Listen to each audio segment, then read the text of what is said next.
नमो नमः।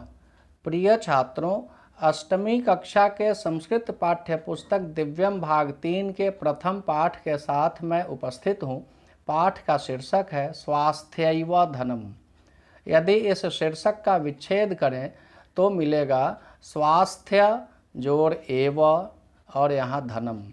तो स्वास्थ्य का अर्थ हुआ स्वास्थ्य, हेल्थ, इंग्लिश में हेल्थ कहेंगे, और एवा का अर्थ हुआ ही, और धनम का अर्थ है धन।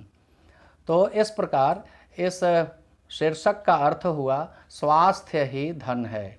हम लोग अंग्रेजी में कहावत भी सुनते आए हैं कि हेल्थ इज वेल्थ, अर्थात स्वास्थ्य ही धन है। तो चलिए इस बात को और आगे बढ़ाते हैं और देखते हैं कि इस पाठ में कौन कौन सी विषय वस्तुओं की चर्चा होती है। तो यहाँ कोष्ठ में दिया है विधिलिंग लकारस्य पुनरावृत्ति। इसका अर्थ यह हुआ कि विधिलिंग लकार को हमने पिछले कक्षा अर्थात सप्तमी में पढ़ लिया था, उसकी पुनरावृत्ति हम इस पाठ के साथ करेंगे।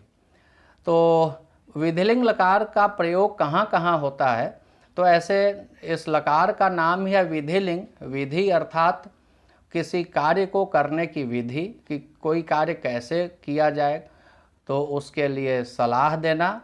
तो देखिए यहाँ दिया हुआ है कि आज्ञार्थक प्रेरणा को विधि कहते हैं। आज्ञा के अर्थ में यदि हम किसी को प्रेरित करते हैं तो उसी का नाम विधि है।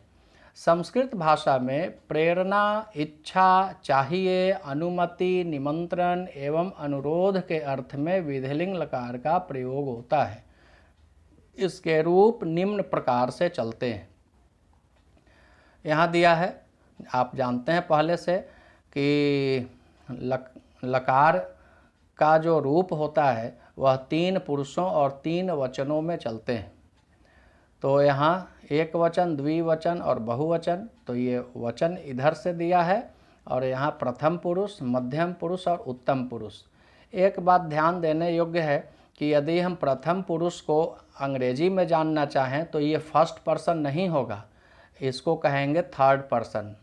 प्रथम पुरुष को ही अन्य पुरुष कहा जाता है, और मध्यम पुरुष जिसको अंग्रेजी में हम कहेंगे सेकंड पर्सन, और उत्तम पुरुष को अंग्रेजी में कहते हैं फर्स्ट पर्सन। विद्यार्थी कई बार प्रथम पुरुष देखकर यह समझ लेते हैं कि प्रथम पुरुष का अर्थ हुआ फर्स्ट पर्सन, जो कि सर्वथा अनुचित है। प्रथम पुरुष को हमेशा हमें अन्य पुरुष या थर्ड पर्सन ही समझना चाहिए। तो धातुओं के जो रूप चलते हैं विधिलिंग में, तो उसके लिए यहाँ दिया है, आप देखेंगे लाल अक्षर से एत, एताम, एयुः। मध्यम पुरुष में एह, एतम, एत, एयम, एव, एम, ये हुआ उत्तम पुरुष में। तो सामान्यतया जो धातु हैं उन धातुओं के साथ हम एत, एताम, एयुः लगा दें तो हमारा विधिलिंग में रूप तैयार हो जाता है। लेकिन यह सभी धातुओं के साथ ऐसा संभव नहीं है। फिर भी जो प्रचलित धातुएं हैं, यदि हम इसको भी याद रख लें, एत, एताम, एयुः, एह, एतम, एत, एयम, एव, एम, तो हमारा कुछ हद तक काम चल सकता है। तो यहाँ पठ धातु का रूप दिया गया है, पठेत, पठेताम, पठेयुः। ऐसे ही आप चाहें गम धातु का रूप चलाना तो गच्छेत, गच्छेताम, गच्छेयुः। फिर आगे मध्यम पुरुष में पठेह, पठेतम, पठेत। तो यदि आप नम धातु का चलाएं तो नमेह, नमेतम, नमेत। और उत्तम पुरुष में एयम, एव, एम। तो इसी प्रकार से पठेयम, पठेव, पठेम। यदि लिख धातु का रूप चलाएंगे तो लिखेयम, लिखेव, लिखेम। अब अर्थ क्या होगा? सह पठेत, उसे पढ़ना चाहिए, या फिर वह पढ़ सकता है। अहम पठेयम, मुझे पढ़ना चाहिए, मैं पढ़ सकता हूँ। तो इस प्रकार से हम लोग विधिलिंग का प्रयोग देखेंगे कि आगे इस पाठ में भी जहाँ जहाँ लाल रंग से दिए गए हैं क्रियापद, वो विधिलिंग के प्रयोग वाले क्रियापद हैं, उसको भी हम देखेंगे। अध्यापकः कक्षाम प्रविशति, अर्थ हुआ कि अध्यापक कक्षा में प्रवेश करते हैं। सर्वे छात्राः उत्थाय अध्यापकं नमन्ति। सभी छात्र उठकर अध्यापक को नमस्कार करते हैं। अध्यापकः छात्रान् दृष्ट्वा पृच्छति। अध्यापक छात्रों को देखकर पूछते हैं। अध्यापक: किम सर्वे छात्राः उपस्थिताः? क्या सभी छात्र उपस्थित हैं? एकः छात्रः, एक छात्र उठकर खड़ा होता है और कहता है, आचार्य संजीवः नागच्छत्। संजीव नहीं आया। अध्यापक: किमर्थम? किस लिए? अपि तस्य गृहे सर्वं कुशलम। क्या उसके घर में सब कुशल तो है? राजीव: न आचार्य, नहीं आचार्य। सः तु ऋतुज्वरेण पीड़ितः अस्ति। वह तो ऋतु ज्वर से, ज्वर कहते हैं बुखार को, और ऋतु का अर्थ हुआ मौसम, तो मौसमी बुखार से पीड़ित है। अतः विद्यालयम नागच्छत्। यहाँ नागच्छत् लिखा है, न अगच्छत्, दीर्घ संधि हुआ है, इसलिए विद्यालय नहीं आया।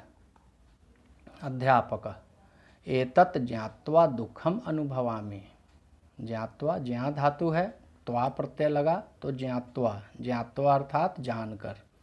इसे जानकर दुख हो रहा है, दुख का अनुभव कर रहा हूँ। वयम स्वास्थ्यस्य नियमानां पालनम अवश्यम कुर्याम। हम लोगों को स्वास्थ्य के नियमों का पालन अवश्य करना चाहिए। अब यहाँ देखिए कुर्याम हुआ, तो यदि हम ऊपर फिर से चलते हैं, एत एताम एयुह के आधार पर हम यदि चलाते तो फिर क्री धातु का कैसे चलाते? कुरेत चलाना होता, जो कि गलत है। तो इसका रूप चला कुर्यात कुर्याताम कुर्युः, कुर्याह कुर्यातम कुर्यात, कुर्याम कुर्याव कुर्याम। आपको पहले ही कहा था कि एत एताम एयुः यदि आप याद रखेंगे तो कुछ प्रचलित धातुओं के रूप का काम चल जाएगा, लेकिन कोई कोई धातु के रूप उससे थोड़ा पृथक होते हैं। जैसे यहाँ मिल गया कुर्याम। तो हम सभी को स्वास्थ्य के नियमों का पालन अवश्य करना चाहिए। ध्रुव: आचार्य के ते नियमाः। वे नियम कौन से हैं? वयम ज्ञातुम इच्छामः। हम सब जानना चाहते हैं। यहाँ पर तुमुन प्रत्यय, ज्ञा धातु तुमुन प्रत्यय। अध्यापक: संस्कृत साहित्ये आयुर्वेद शास्त्रस्य एकः ग्रंथः अस्ति। संस्कृत साहित्य में आयुर्वेद शास्त्र का एक ग्रंथ है। तस्मिन्नेव ग्रंथे स्वास्थ्यस्य विषये विस्तरेण वर्णितम। यहाँ पर देखिए संधि हुआ है, व्यंजन संधि है। तस्मिन् जोर एव, तस्मिन् एव, तो तस्मिन् जोर एव तस्मिन्नेव ग्रंथे, उसी ग्रंथ में स्वास्थ्य के विषय में विस्तार से वर्णन किया गया है। प्रकाश: आचार्य ग्रंथस्य किम नाम अस्ति? केन च रचितः अयम ग्रंथः? आचार्य ग्रंथ का क्या नाम है और किसके द्वारा यह ग्रंथ रचा गया है? अध्यापक: अयम महान ग्रंथः महर्षिणा चरकेण रचितः। यह महान ग्रंथ महर्षि चरक के द्वारा रचा गया है। ग्रंथस्य नाम चरक संहिता अस्ति। ग्रंथ का नाम चरक संहिता है। अद्यापि चिकित्सकाः एतं ग्रंथम ज्ञानवर्धनाय पठन्ति।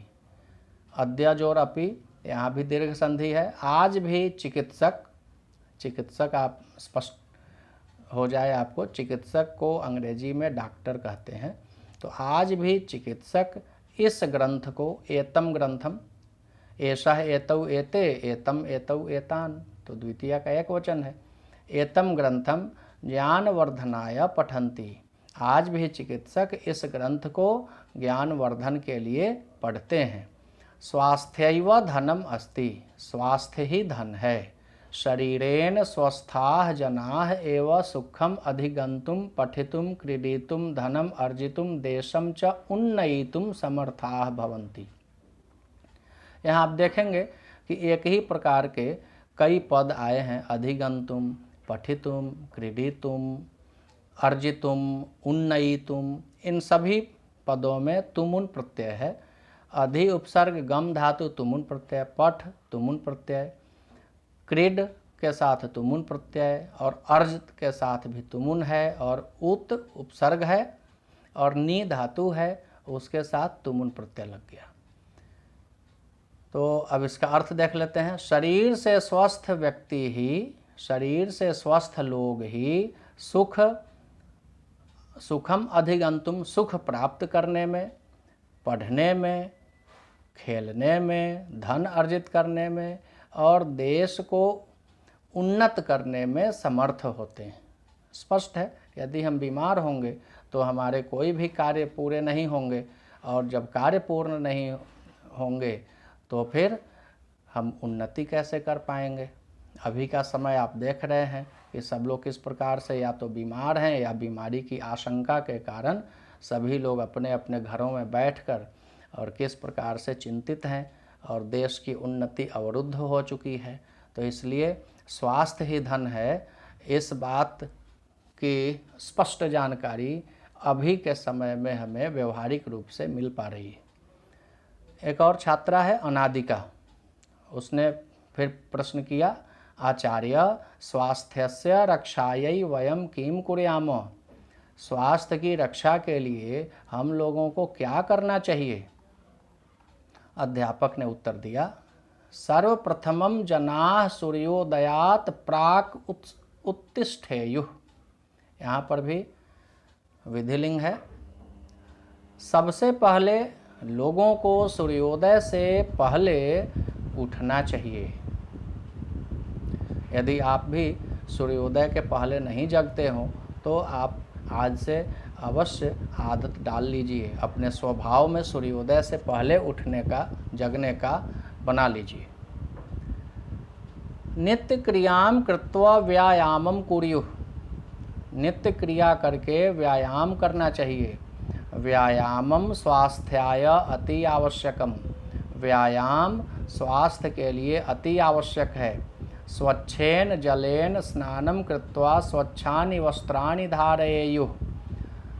स्वच्छ जल से स्नान करके स्वच्छ वस्त्र धारण करने चाहिए। मुहुर्मुहुः, ये थोड़ा आपको पढ़ने में असुविधा हो सकती है। मुहुर्मुहुः, यहाँ रेफ है, विसर्ग हो जाएगा रेफ का, मुहुः जोर मुहुः, तो बन गया मुहुर्मुहुः। असमये अदेशे च भोजनम न कुर्युः। बार बार असमय अर्थात अनुचित समय पर, अदेशे अर्थात अनुचित स्थान पर भोजन नहीं करना चाहिए। यहाँ अनुचित स्थान का अर्थ क्या है कि स्थान है भोजन करने का अपने घर में, निश्चित स्थान पर हमें भोजन करना चाहिए। यह नहीं कि सड़क पर चलते हुए जहाँ से जो कुछ मिल जाता है वहीं हम खड़े होकर के और वहीं खा लेते हैं। तो ये अदेशे हो के स्थान पर हमको ऐसे ही समझना चाहिए, वैसे ही परिस्थिति के लिए अदेशे लिखा है। तो बार बार अनुचित समय पर अनुचित स्थान पर भोजन नहीं करना चाहिए। पर्युषितम भोजनम कदापि न खादेयुः। बासी भोजन कभी नहीं खाना चाहिए। ईदृशम भोजनम स्वास्थ्याय हानिकारकम भवति। ऐसा भोजन स्वास्थ्य के लिए हानिकारक होता है। सदैव स्वास्थ्यवर्धकानि खाद्यानि एव खादेयुः। हमेशा स्वास्थ्यवर्धक खाद्य ही खाने चाहिए। खाद्य अर्थात खाने योग्य वस्तुएं। और एक हम लोग कहते हैं खाद, तो खाद जो कहते हैं तो कृषि कार्य में उसका उपयोग होता है, जिसको अंग्रेजी में फर्टिलाइज़र कहते हैं। लेकिन ये खाद नहीं, खाद्य, खाद्य अर्थात खाने योग्य वस्तुएं। तो सदैव स्वास्थ्यवर्धकानि खाद्यानि एव खादेयुः। हमेशा स्वास्थ्यवर्धक खाद्य पदार्थ ही खाने चाहिए। रात्रौ समये एव शयनम कुर्युः। और रात में समय पर ही शयन करना चाहिए। तो एक सामान्य रूप से अपनी दिनचर्या बना लेनी चाहिए कि 10 बजे हमें शयन कक्ष में चले जाना चाहिए और बिछावन पर सो जाना चाहिए। ऐसा नहीं कि आज 10 बजे सो लिए, कल 12 बजे सो लेंगे, परसों 8 बजे ही सो लेंगे। तो निश्चित समय पर हमें अवश्य सो लेना चाहिए। स्वस्थ शरीराय मनसः शुद्धि अपि आवश्यकी। स्वस्थ शरीर के लिए मन की शुद्धि भी आवश्यक है। यहाँ शुद्धि स्त्रीलिंग है तो आवश्यक के स्थान पर आवश्यकी हो गया। ये आवश्यकी स्त्रीलिंग शब्द है। अतः जनाः ईश्वरम आचार्यान गुरून् वृद्धान च अर्चयेयुः। इसलिए लोगों को, मनुष्यों को ईश्वर को, आचार्यों को, गुरुओं को और अपने से वरिष्ठ लोगों को अर्चयेयुः, अर्चना करनी चाहिए, पूजन करनी चाहिए। तो यहाँ अर्चना या पूजन से अर्थ है कि उनके कही बातों को मानना चाहिए। मनसः शुद्धये सदा सत्यम वदेयुः। मन की शुद्धि के लिए सदैव सच ही बोलना चाहिए। प्रियम वदेयुः, प्रिय बोलना चाहिए। सज्जनानाम संगतिम च कुर्युः, अच्छे व्यक्तियों की संगति करनी चाहिए। कई बार लोग सोचते हैं कि सच बोलने से, प्रिय बोलने से शारीरिक स्वास्थ्य को क्या फ़र्क पड़ेगा। तो ज़रूर फ़र्क पड़ेगा। यदि हम सच नहीं बोलेंगे, झूठ बोलेंगे, तो मन में हमेशा भय बना रहेगा और मन के भय के कारण हृदय की गति तीव्र होगी, हृदय की बीमारी हो सकती है, मन हमारा खिन्न रहेगा हमेशा। इसलिए मन जब खिन्न रहेगा तो शरीर भी, तन भी कष्ट में चला जाएगा। इसलिए मन की शुद्धि आवश्यक है। हमेशा सच बोलना चाहिए, प्रिय बोलना चाहिए और सज्जनों की संगति हमें करनी चाहिए। कई बार दुर्जनों की संगति करने से व्यक्ति, अपनी गलती तो नहीं होती है लेकिन संगति गलत लोगों की कर लेते हैं तो उसके कारण भी कष्ट उठाना पड़ता है। नियमान मा भिन्देयुः, नियमों को नहीं तोड़ना चाहिए। सर्व प्राणिषु बंधुभूताः स्युः, सभी प्राणियों में बंधुता के भाव रखने चाहिए। अर्थात हम भी जिए और सारे प्राणी भी जिए, सभी पशु पक्षी भी जिए। जियो और जीने दो, ये आपने ज़रूर सुना होगा। तो ज़रूर इस बात का ध्यान हमें रखना चाहिए सभी जीव जंतुओं के प्रति। एतेषां नियमानां पालनं कृत्वा जनाः सदैव मनसा शरीरेण च स्वस्थाः भवितुं शक्नुवन्ति। इन नियमों का पालन करके मनुष्य सदैव मन से और शरीर से स्वस्थ हो सकते हैं। स्वस्थैः नागरिकैः देशः अपि उन्नीयते। स्वस्थ नागरिकों के द्वारा देश भी उन्नति को प्राप्त करता है। स्वस्थ नागरिकों के द्वारा देश भी उन्नत किया जाता है। सर्वे छात्राः अद्य वयं ज्ञानम अविन्दामो यत् स्वास्थ्यैव धनम अस्ति। ये विंद धातु है। आज हम लोग ज्ञान प्राप्त कर लिए, आज हम लोग जान गए कि स्वास्थ्य ही धन है। अध्यापक स्वस्थाः भवेत, स्वस्थ बनो, आयुष्मन्तः भवेत, और आयु वाले बनो। स्वस्थ होंगे तो हमारी आयु बड़ी हो जाएगी। अब जरा देखते हैं स्वास्थ्य चक्र को। तो सबसे पहले शयन से आरंभ करते हैं।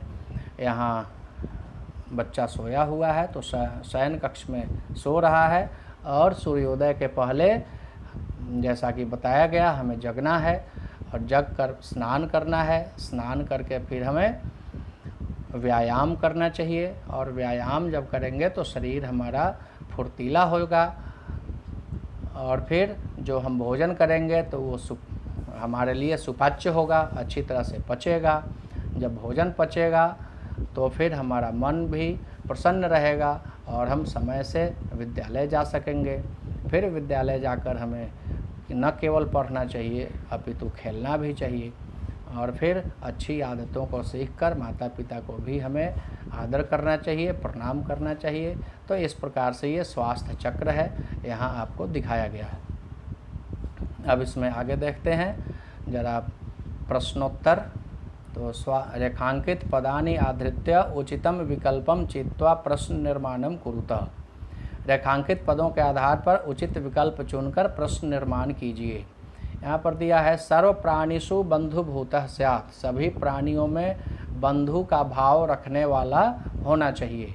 तो इसमें से क्या भरें हम, तो केशु केशाम कस्मिन दिया है विकल्प में, तो यहाँ पर है सप्तमी का बहुवचन सर्व प्राणिषु, तो हमें इसमें लगाना चाहिए केशु, तो केशु बंधुभूतः स्यात्। दूसरा है आचार्यान अर्चयेत, आचार्यों को नमस्कार करना चाहिए। अब यहाँ पर हम देखते हैं आचार्यान द्वितीया का बहुवचन है, तो यहाँ कीम एक वचन है नपुंसकलिंग, कानी नपुंसकलिंग बहुवचन है, ये गौ होगा इसमें, कान अर्चयेत। अब आइए पर्युषितम भोजनम न खादेत, बासी भोजन नहीं खाना चाहिए, तो कैसा भोजन नहीं खाना चाहिए, तो इसके लिए हम लगाएंगे कीदृशम, कीदृशम भोजनम न खादेत।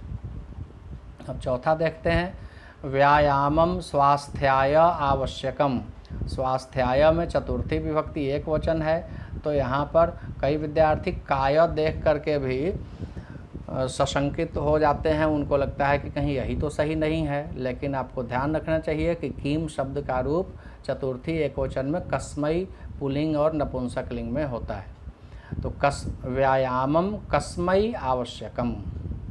पांचवा में है स्वस्थैः नागरिकैः देशः उन्नीयते, तो यहाँ दोनों में को रेखांकित किया गया है, तो यहाँ पर हम देंगे तृतीया बहुवचन, तो यहाँ तृतीया बहुवचन कैः देशः उन्नीयते, किनके द्वारा देश उन्नति को प्राप्त करता है।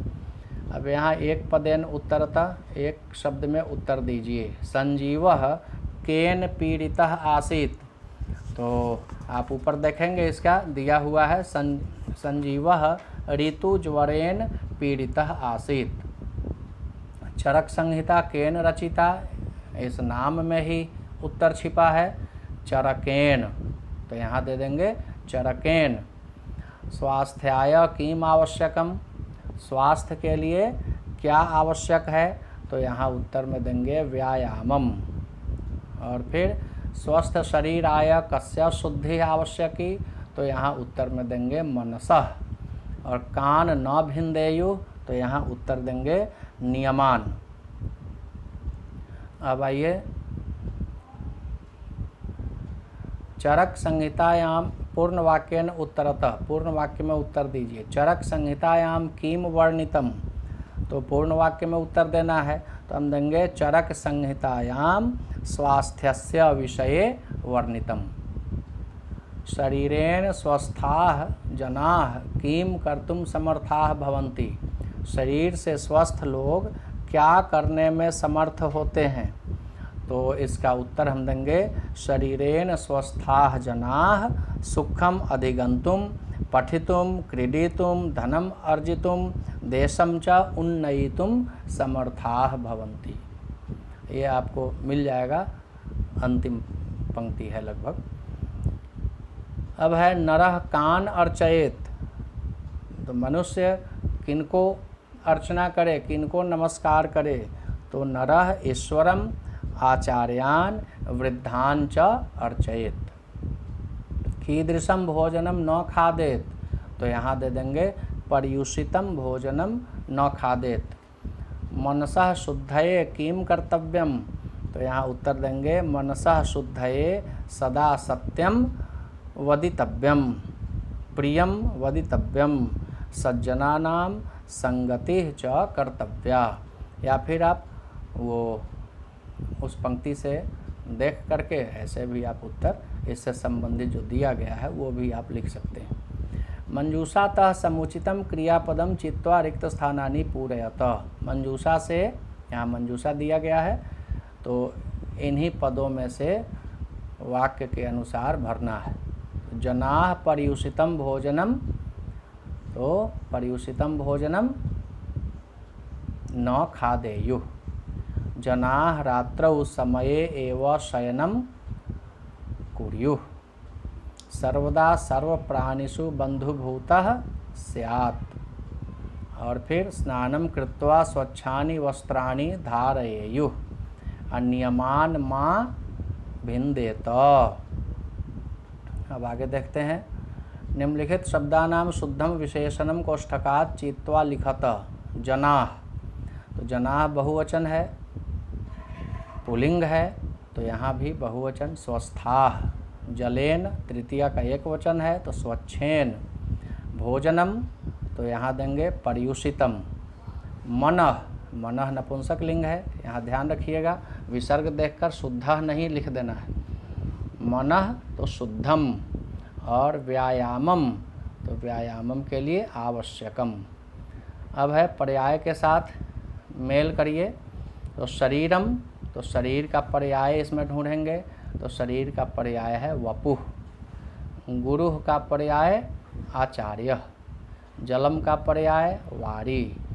रात्रौ का पर्याय नक्तम, और मुहुर्मुहुः का पुनः पुनः। स्वच्छम का निर्मलम। ऐसे ही अब है अधोलिखिता नाम वाक्यानाम संस्कृत भाषायाम अनुवादम कुरुतः। तो नीचे लिखे वाक्यों का अनुवाद संस्कृत में कीजिए। विद्यार्थियों को प्रातः उठकर पढ़ना चाहिए, तो इसका हम बनाएंगे विद्यार्थिनः प्रातः उत्थाय पठेयुः। तुमको समय पर विद्यालय आना चाहिए, त्वं समये विद्यालयम आगच्छेः।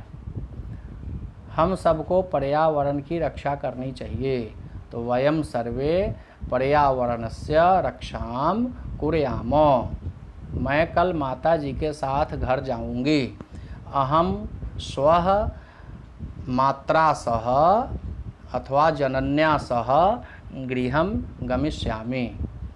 और वे सब बुद्धिमान छात्र हैं, तो हो जाएगा ते सर्वे बुद्धिमन्तः छात्राः सन्ति।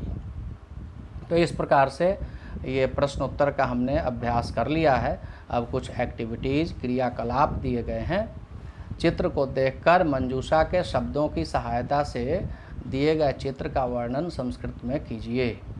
तो आप यहाँ अपने से घर में अभ्यास करेंगे और ये क्रियाकलाप करके फिर जब कक्षा में आएंगे तो इस पर हम लोग फिर से चर्चा करेंगे। तो इस प्रकार से ये अभी पाठ को हम यहीं समाप्त कर रहे हैं। आशा है कि आप इस वीडियो से अवश्य लाभान्वित हुए होंगे, और यदि आपको ऐसा लगे कि आपको कुछ न कुछ लाभ मिला है तो आप ज़रूर इस पर अपनी टिप्पणी दें, और टिप्पणी देने में किसी प्रकार का कोई कंजूसी